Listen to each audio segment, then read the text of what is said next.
मेदिनीपुर विधानसभा उपचुनाव में बीजेपी की तरफ से एक बार फिर पुलिस पर स्थानीय भाजपा नेता नयन देव के घर का घेराव कर पश्चिम मेदिनीपुर जिले के गुड़गुड़ी पाल थाना की पुलिस पर तांडव चलाने का गंभीर आरोप लगाया गया है।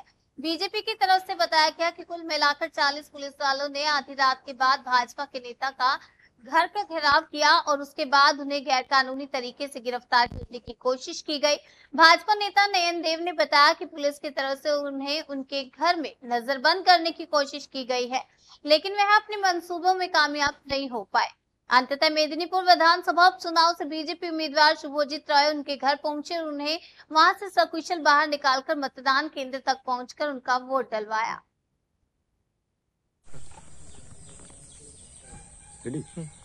পশ্চিম মেদিনীপুর পুলিশ সুপার তার বক্তব্য আপনার নামে ওয়ারেন্ট আছে তাই পুলিশ এসেছিল। কি ওয়ারেন্ট আছে? আপনি কোন কেসের আসামি? আমি কোনো জানিই না।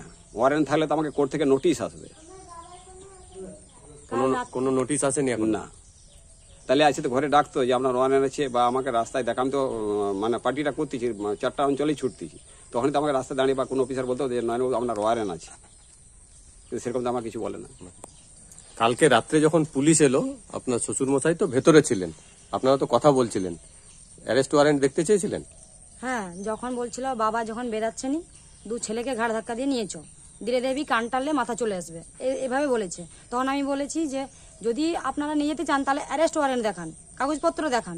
তাহলে অ্যারেস্ট ওয়ারেন্ট যদি এখন অভিযোগ করতে চায় তাহলে তখন কেন অ্যারেস্ট ওয়ারেন্টটা বের করাননি আপনারা? তারা এখন তাদের বক্তব্য যে ওনার নামে অ্যারেস্ট মানে তাহলে তখন কাল রাত্রেই তো দেখানো উচিত ছিল, তখন কেন বলেনি তারা?